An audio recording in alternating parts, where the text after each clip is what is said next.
You know, years ago we could diagnose brain tumors. Today you can't make the diagnosis of a primary brain tumor.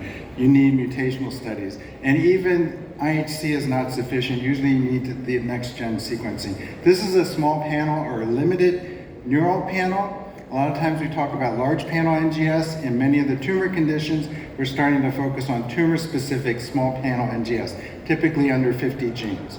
So when I have a brain tumor and it's not one that I can call it on histology, so there's only 2 or 3 these days, then I send it to my favorite reference lab.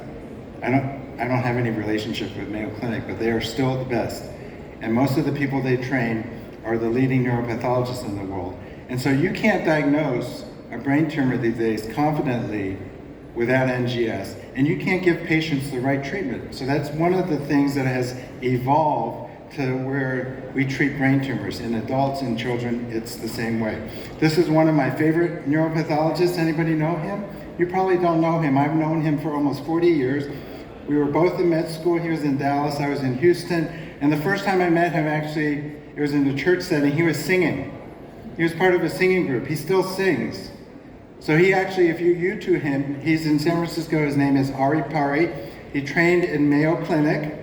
And he writes songs about brain tumors, about the genetics about brain tumors. This is a clip from one of his YouTubes that he talks about classification of brain tumors. I think it's on medulloblastomas. And so there are different categories, and the genetics maps out the phylogeny and the genetic relatedness. So you can, I'm not here to make you an expert on medulloblastoma because that'll take what remaining expertise I have in neuropathology, but you can tell that there are basically several clusters of medulloblastoma.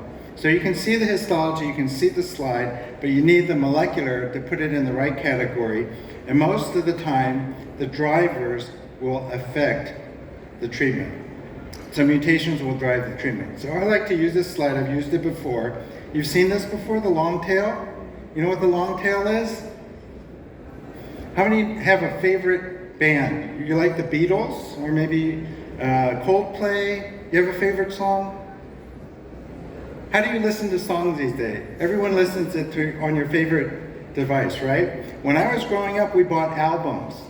Albums are actually coming back. Those are the black disc, and you put it on a player. Apparently they sound better than your Apple device today, so people are buying the albums again. So in the old days, you buy the album because the albums had the song that you liked. It had 15 songs. You may like 2 of them, but you bought the whole album. Okay, so in those days, when you were a good band, so you were the Barcelona of music, you sold millions or tens of millions of albums. Today, we buy music very differently. We buy it by the song, right? Most of you buy it or you listen to the song. You don't buy it by the album. You buy your book, and that book may not be a bestseller, but you buy the book. That's called the long tail. I'm sorry, it's in a foreign language for most of you. How many can read this language? It's Mandarin. Okay, so this is the long tail effect because I just want you to focus on the tail. All right, so the left side of the graph is big numbers of popular books. So Sheikh Mohammed's book, everyone buys it. You sell millions of the books. But at the long right side is the single book or maybe only 5 books. But if you have thousands or hundreds of thousands buying single books, that's how Amazon actually makes its business before they started AWS. They mastered and controlled the tail. You don't have to sell a lot. Now some of you are wondering, what does this have to do with your talk? Long tail is personalized medicine. It's not a big number. We're not talking about millions of people with pilocytic astrocytoma. We're talking about small numbers, but a lot of small numbers, and every small number adds up. So this is one way to look at it. Retailers, the long tail on the right, and the large kind of, places that stock everything that you want in big volumes. Okay, so like the Carrefours, they have big volumes. But we're talking about long tail is precision medicine. So let me give you one of the solutions that's curated by Alliance Care Technology. It is a cancer-specific solution. It's an AI-driven solution. It's called CureMatch. It came out of the USA, and the founder, Dr. Kurzrock, she spent time at MD Anderson as well as UC San Diego. This is the history and some of the partners for the company, for CureMatch. And it takes precision oncology to the next level where it's really, really big data. 4.5 million and growing options. You put the NGS phenotype, and it's NGS agnostic. So the NGS platform does not matter. You can feed any NGS report into CureMatch and get a match to the best treatment paradigm. So we look at different combinations. Usually there's 3 drug combinations, 2, and monotherapy combinations. So this is the patient experience, if you will, from seeing the doctor, getting the NGS report, putting it to the CureMatch for the best match. And some of the elements of the CureMatch reports, there are different blue colors, 3 drug combination, 2 drug combinations, monotherapy. And then the top 3 for each of those combinations are listed based on the potential match. And there are also matching for new clinical trials, so trials that are still accruing patients, so it has some of the most up-to-date, robust database, not just existing FDA approved, as well it will give you possible off-label possibilities. There's a percentage and a predictive score that's been validated in studies as well. And this is the article that validated the predictive score using a cutoff value of 50%. So those patients that are above 50% have better progression-free survival. So the survival curves are on the right, and this is looking at multiple tumor types, multiple driver mutations, and most of these are what we would call N=1 experiments. So this is not your classical RCT. It's not a randomized clinical trial. It's a large N=1 database. Everything fed into it using a cutoff value of 50% as the cutoff. So anybody know what this animal is? There's a book based on this. Usually it's talked about in economics. So in addition to the long tail, if you have time, pick up this reading because it may help you in the stock market, but it may also help you in precision oncology. It's called the black swan.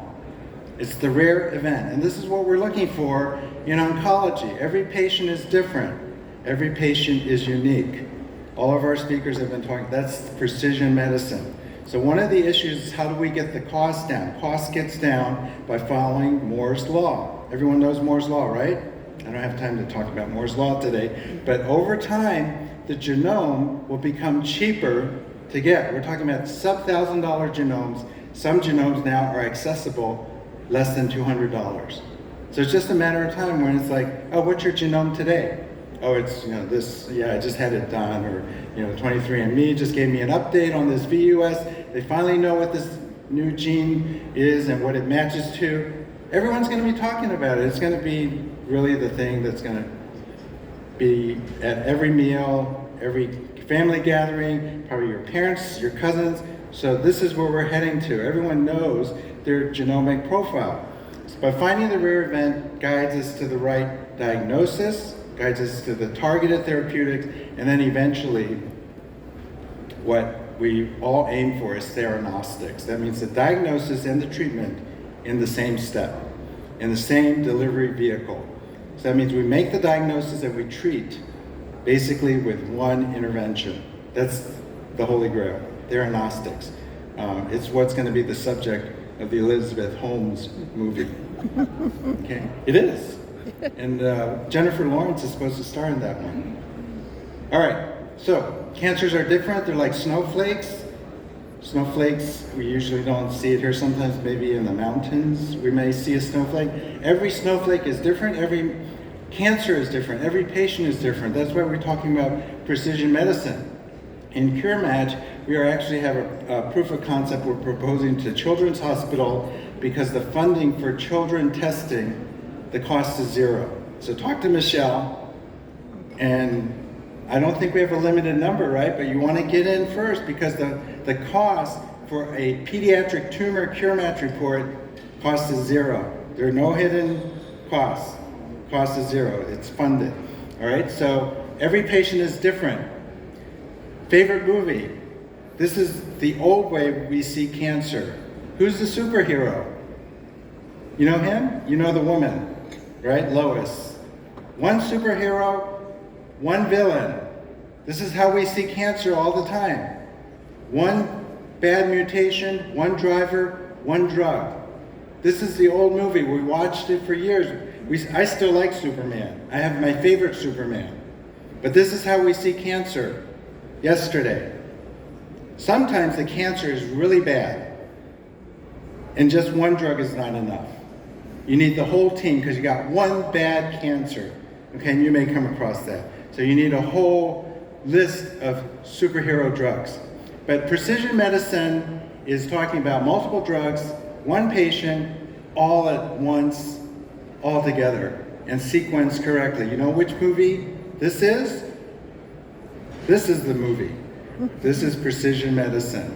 One super cocktail, tumor everywhere, everything, everywhere, all at once. Thank you for your attention.